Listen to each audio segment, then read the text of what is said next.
नमस्कार. गोवर्धन प्रस्तुत TV9 मराठी बाप्पा मोरया तयारी आगमनाची को पावर्ड बाय JSPM युनिव्हर्सिटी हेम अगरबत्ती स्पेशल पार्टनर सोसायटी टी या कार्यक्रमात मी जानवी सावंत आपल्या सर्वांचं स्वागत करते. बाप्पाच्या आगमनाला अगदी काही दिवस शिल्लक आहेत, त्यामुळे तयारी जोरदार सुरू आहे, खरेदी जोरदार सुरू आहे आणि त्यामुळे बाजारामध्ये बाप्पाच्या पूजेचं साहित्य, बाप्पाला सजवायला लागणाऱ्या कंठ्या, शेले, मुकुट हे सगळं उपलब्ध आहेत. चला तर मग एक फेरफटका मारूया. आता आम्ही आलेलो आहोत गणेशोत्सवाची पंढरी समजल्या जाणाऱ्या लालबागमध्ये आणि गणेशोत्सवासाठी बाजारपेठा सजलेल्या आहेत. मात्र गणपती बाप्पाचं, आपल्या लाडक्या बाप्पाचं रूप हे केवळ कंठीमुळे खूप खुलून दिसतं आणि अर्थातच इथे वेगवेगळ्या प्रकारच्या कंठी आपल्याला पाहायला मिळतात. अगदी मण्यांपासून तयार झालेले त्या वेगवेगळ्या फुलांपासून, वेगवेगळ्या प्लास्टिकच्या आर्टिफिशियल फुलांपासून, पांढऱ्या, गुलाबी अशा अनेक रंगांमध्ये देखील आपल्याला कंठ्या उपलब्ध आहेत. शिवाय बाप्पासाठी मुकुट उपलब्ध आहेत. अगदी छोट्या मूर्तीपासून मोठ्या मूर्तींपर्यंतचे मुकुट, त्यानंतर कानातल्या बाली असे वेगवेगळे प्रकार आपल्याला पाहायला मिळतात. त्यासोबतच अनेक पूजेचं साहित्य इथे पाहायला मिळत आहे. गौरीसाठीच देखील साहित्य आपल्याला इथे पाहायला मिळते. गौरीच्या मूर्ती देखील आहेत. शिवाय अनेक साहित्य पूजेचं म्हणा आणि सजावटीचं दोन्ही प्रकारचे साहित्य इथे आपल्याला पाहायला मिळतात. आणि या दुकानाचे मालक आपल्या सोबत आहेत सुजित खामकर, जे आपण त्यांच्याशी बोलून जाणून घेऊया की या दुकानामध्ये आपल्याला काय काय मिळेल.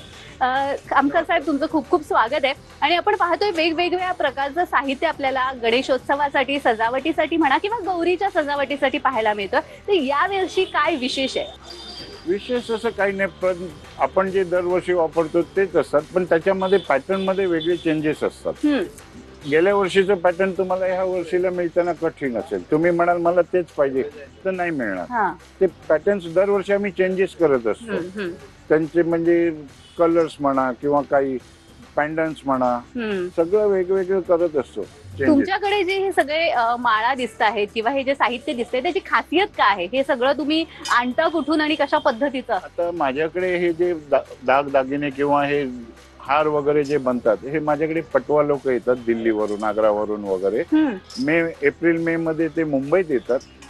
मानखुर्द, सायन, झोपडपट्टी वगैरे या एरियामध्ये रूम भाड्याने घेतात झोपडपट्टीमध्ये, आणि तिकडे ते मॅन्युफॅक्चरिंग करतात आणि आम्हाला येऊन माल टाकतात. म्हणजे सगळं तुम्ही बनवून घेता? म्हणजे ते बनवूनच घेतो, मार्केटमधून काहीही आणत नाही. आणि आमचे ती आज इतक्या वर्षाचे बांधलेली लोक आहेत की त्यांना माहिती आपल्याला ह्या दुकानातच माल टाकायचा, त्या हिशोबात ते माल बनवतात आणि आणून टाकतात.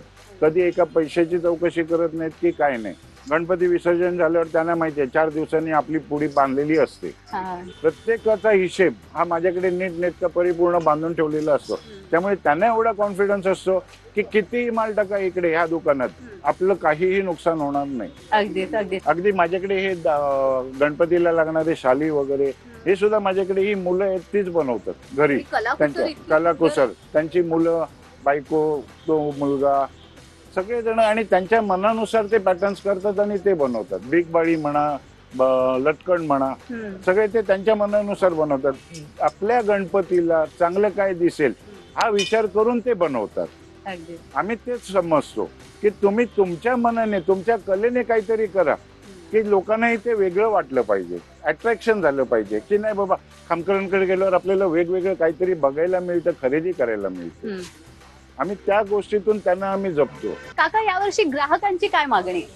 ग्राहकांची मागणी म्हणजे आपल्या गणपती सणाला, आपल्या गणेश बाप्पाला जे काही सामान लागेल त्या सगळ्याची मागणी असते.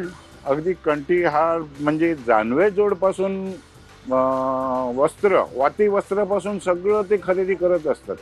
त्यामुळे पर्टिक्युलर अशी काही नाही. फक्त जास्त करून ते आपल्याकडे जाते काय, अगरबत्ती, धूप, कापूर.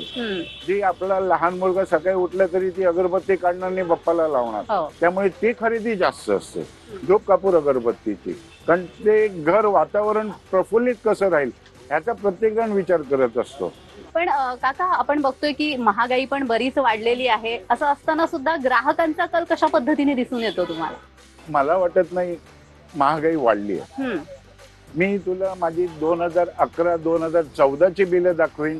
ज्या किमतीत मी जी वस्तू विकत होतो त्याच्यापेक्षा कमी भावाने मी आज विकतोय. बरं. म्हणजे मला जाणवत नाही महागाई वाढली आहे म्हणून.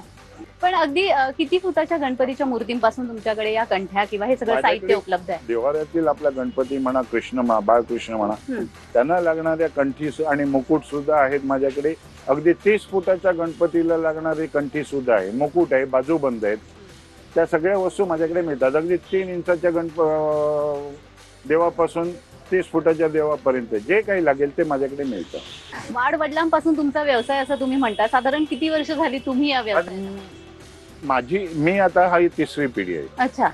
आणि आमच्याकडे सगळे शिकलेले आहेत, डबल ग्रॅज्युएट आहेत. आमची मुलं सुद्धा डबल ग्रॅज्युएट आहेत.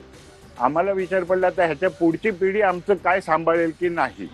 पण शेवटी तो म्हणतो ना आपण, रक्तातच असतं, शेवटी ते इकडे येणारच. कारण त्यांनाही कल्पना आहे की आपल्या वडिलांनी, आपल्या काकांनी काय जमवलंय, किती दुनिया जमवली आहे. बाहेर आम्ही म्हणजे जी गोष्ट पैशाने होत नाही, साधं उदाहरण, ती गोष्ट फक्त आमच्या नावाने होते. हा मोठेपणा आम्हाला जो मिळतो ना, त्याला तोड नाही जगाच्या पाठीवर कुठे.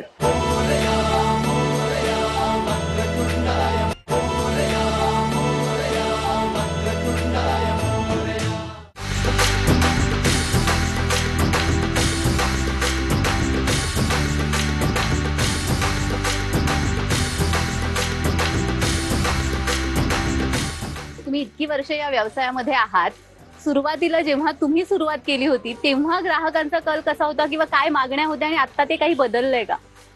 मागण्या म्हणजे तशा ज्या आहेत गणपतीला लागतात त्यात. आता मी 1974-76 साली दुकानात बसायला सुरुवात केली.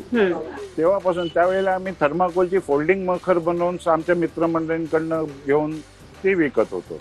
आता अपुऱ्या जागेमुळे ते आम्हाला करता येत नाही. इथे मी उपरणी पण खूप सुंदर सुंदर अशी वेगवेगळ्या रंगाची बघितली होती, तर त्याच्याबद्दल सांगा. ते सुद्धा म्हणजे शेली आपण जे गणपतीला देतो ते सुद्धा माझ्याकडे एक आपला फुटपाथवरती धंदा करणारा मुलगा आहे. लहानपणापासून तो फ्रुट्स विकत आला फुटपाथवर. ते आमच्या समोरच लहान होता, मोठा झाला आणि आम्हाला काहीतरी वेगळं द्यायचा त्याने प्रयत्न केला. आणि तो आज स्वतःच्या घरात कंठ्या, मुकुट, उपरणी, बाजूबंद, भीकबाळी हे सगळं तो घरी बनवतो, बायका मुलांसहित, आणि आम्हाला आणून सप्लाय करतो. आज आम्हाला त्याला काही सांगायची गरज लागत नाही. स्वतः येणार, दुकानात फेरी मारणार, काय आहे काय नाही बघणार आणि येऊन टाकून जाणार. एवढं टाकलं, विषय संपतो तिकडे. खूप सुंदर असं कलेक्शन देखील तुमच्याकडे बघायला मिळतंय. वेगळे पण आहे प्रत्येक गोष्टीमध्ये आणि नाविन्यपूर्णरित्या तुम्ही हे सगळं केलेलं आहे. प्रत्येक वर्षी ग्राहकाला काहीतरी नवीन देण्याचा तुमचा मानस असतो. खरंच तुमचे खूप आभार आहेत, तुम्ही या सगळ्याबद्दल आम्हाला माहिती दिली त्यासाठी. थँक्यू. थँक्यू. तर बाप्पाच्या पूजेचं साहित्य आज आपण पाहिलेलं आहे. खूप वेगवेगळ्या प्रकारच्या कंठी, त्याच्या व्हरायटीज पाहिलेल्या आहेत. गौरीच्या पूजेचं साहित्य पाहिलेलं आहे. ही तयारी अजूनही संपलेली नाहीये, तेव्हा उद्या पुन्हा भेटणार आहोत. पाहायला विसरू नका. गोवर्धन प्रस्तुत TV9 मराठी बाप्पा मोरया तयारी आगमनाची, को पॉवर्ड बाय JSPM युनिव्हर्सिटी, हेम अगरबत्ती, स्पेशल पार्टनर सोसायटी टी. नमस्कार.